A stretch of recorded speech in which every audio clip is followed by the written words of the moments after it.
But thank you both for joining me today to talk about A Madea Homecoming, Madea's first movie on Netflix. The Tyler Perry fan base, the Madea fan base is so huge. So I think it's kind of like monumental that he's taking Madea to Netflix, not only reviving Madea, but like taking Madea to Netflix. So I think it's going to be a huge movie for a lot of different reasons. But Brandon, I want to start with you first because you will be the first openly gay character in a Madea film. So what does that mean to you to have this moment as both an actor and as a creative in general? Yeah, thank you for the question. It's always exciting when you can use parts of your life to help ground the character. It's a bit of catharsis to be able to use some of your life experience in the work, and this was definitely that. This was me having to come out to my family. I've had that happen. And so as an actor, it's exciting to do something that you feel like other people will get something out of. I know I wish I saw more stuff like this when I was younger and I was trying to figure out my sexuality. As an artist, it's one of these things where you just hope people watch it. And I'm stepping into a franchise that I know people are gonna watch. And it's cool to know that you got a built-in audience, and also that audience is one that I think definitely needs to see a gay character in this light. And now we get that audience that he's already had, plus the world, because it's on Netflix. Yeah, for sure. And Isha, for you, this is your first major film role. So what does it mean to make your major film debut in a Tyler Perry film? Like we said, like such a big audience. Like I think a lot of people would probably want to make their film debuts in a Tyler Perry film. So how does that feel for you? Oh, it was an amazing experience. I'm not American as well, so I didn't grow up with these movies. Mhm. And I am a black man just from Europe, and Yeah. coming here, I got just re-immersed into Black American culture, and that was actually Brandon smiling. We had a lot of conversations about that, Yep. and I learned a lot. It was a very beautiful experience. I was born in Suriname in South America. It's just above Brazil and right next to Venezuela, and it's a country without systemic racism. So I moved to Europe when I was a year and a half, and I grew up with that Surinamese culture. And my mom always taught me not to judge people. And yeah, just coming into this into America and this world and seeing this Black culture in this way was just yeah, like homecoming. No pun intended. Right. What a way to put it, like literal homecoming and figurative and literal homecoming. Speaking of homecoming, this is going to be a conversation that people will see after they've watched the film. So I want to just, dive into the film a little bit more in detail. So if both of you could just, describe your characters, kind of their relationship, and where we see them at the start of this film. Sure. Either one of you go first. Isha, you want to go? No, you go. Okay. So Tim is Madea's great grandson, and he is valedictorian, and he's about to graduate. So he's stressing about what he's going to say for this speech. Then he's also stressing about this secret he's going to reveal to his family. And then who Davi is to Tim is Davi is Tim's best friend, who we find out also loves a lot of people in my family, not just me. And so that actually plays to something that me and Isha talked about when we were working on the scenes, was that kind of codependent relationship between the two of them, Tim and Davi, and then having that kind of be severed, because now it's like, you're dating my mom, and it's just this big shock. But I think that, what we see by the end is, of course, they make whatever amends that they can. I still feel like Tim got some residual side eye personally. I do You know too. what I'm saying? I tried to trickle that in there for everybody to see. Like it's not over. It's just like, all right. Yeah. But the relationship between the two of them is something that is important because Tim needs Davi as support because Davi knows that Tim's going to come out. Yeah. So I'm there throughout the movie supporting my best friend, and even Davi as well. Davi's from Europe and he comes into, you know, Medea's house, which is a lot, and he's dealing with that. And he comes in with a big heart and gives that away to certain specific people in the movie, and you know, with all the struggles that come with that. And it's just like my life as well. Very, you know, it's very funny coincidence how that happened. Um, so he's kind of as the, you know, on foreign ground as well, making the best of it, and but supporting his best friend throughout it. Yeah. Yeah. And did you all think that, think about the importance of this portraying a platonic male friendship between a gay man and a straight man? Did you think about that importance with, especially, in a Tyler Perry film where you're making the first, lead gay character? Did you think about how that would be important for audiences, not only just to see your character, Brandon, but the relationship between you and Isha's character? Yeah, I absolutely thought about that. That wasn't lost on me at all because as a gay person, anytime a straight male friend does more than just tolerate my existence, if they actually ask me questions like, oh, so, and they use pronouns, oh, so how is he? How is that guy you're dating? Because a lot of times they try to swerve and they be on this like, oh, well, as long as you ain't into me, then we, and it's like, ain't nobody worried about you. Um, and so, of course, anytime that a straight friend of yours and then a person of color on top of that is receptive and is there for you in that way, it's always meaningful. And this stuff mirrored real life because also Isha and myself did become friends while we were working on this movie, and we did talk about like personal love life things, and he never flinched or got weird or, oh, I don't want, and anytime that happens, it means something to me. That was a very interesting thing, actually.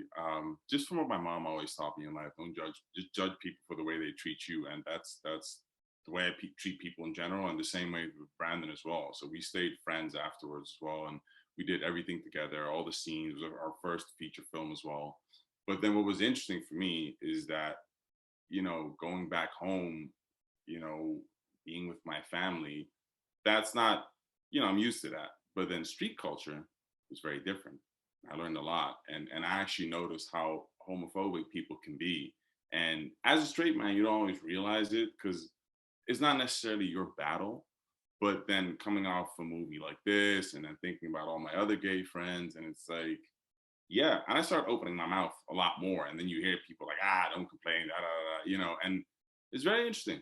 It's very interesting, and even here living in Harlem, um, you see a lot of gay men who don't, who have to hide it, and I think that's sad, and I wish that would change, and I think that's I'm very thankful that I get to be a part of a project that supports that. Yeah. For sure. And just in general, what's the experience like working opposite Tyler Perry as Madea? Like, I feel like that I would try to have to keep myself from laughing during so many moments in this movie. Like, it was the scene in Red Lobster when I think it was acted by the City Girls came on. Like, I was like this movie is like so doing so much, but I loved it so much at the same time. But what was the experience like working with Tyler both as a director and as an actor as well? Do you want Isha to go first? Yeah. Um, I find Tyler Perry very kind, friendly, professional, and it's amazing to see him work because he does, 18 million things at the same time. It's really amazing to watch it. But then, he directs dressed as Medea as well, or Uncle Joe, and that is a different thing. Medea is a lot. You don't mess with Medea. So you're sitting there, and you're like, it's a lot to deal with. And he even told us, I know it's a lot when I speak like Medea. But the minute she came out of that house in the first scene, I was just, it's like a bowl coming out at you. And I remember that there were two people standing in front of her. And she started directing as well, and they didn't have any lines, and they just immediately just, dodged or tried to hide. And it's amazing to see someone put a character down like that and do all those other things at the same time. Yeah, and just speaking to working with him, it was really impressive to me and Isha were both blown away when we got there, and the first thing he says to us is, "Thank y'all for coming." And did you get a tour? We were like, Isha and I both literally laughed when he was like, "Thank you for coming," because we're like, what? Like, you just put us up in nice apartments. You're taking very good care of us, and you're thanking us for being here. It was impressive to me that you can be wearing that many hats and wigs and and still take the time to be, a Southern gentleman. It was really cool to see. And in terms of him flipping between Madea and directing, or Joe and directing, it was wild. I mean, it's like you're watching someone really, really good at their job. Like, he had, obviously he had Madea down to where he could easily switch between the both, directing, doing this and that, and then back to the voice, all in the same. The cameras are still rolling. You just still have to just stay there. It's pretty impressive. Yeah, for sure. And also in the same sense, what was it like working with, the Tyler Perry staples like David Mann and Tamala Mann and Cassie Davis, and even just like Gabrielle Dennis in this movie. Like, I would like for Gabrielle Dennis to play my mom in a movie at some point. So what was it like working with all those assortment of actors?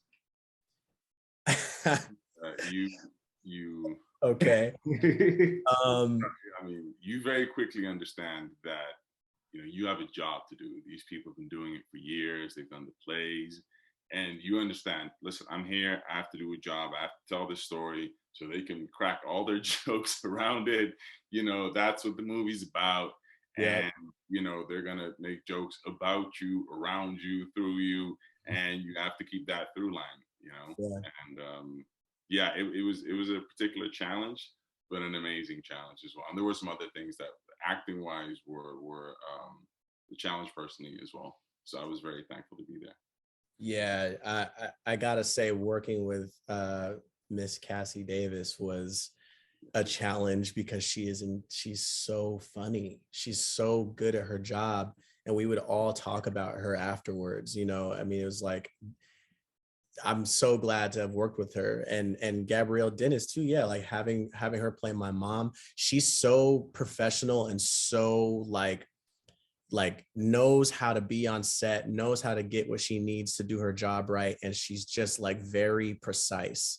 And which is funny, because then she's on Black Lady Sketch Show. She's a very funny person, but she does it so precise and exact. It's like really cool to see her do her thing.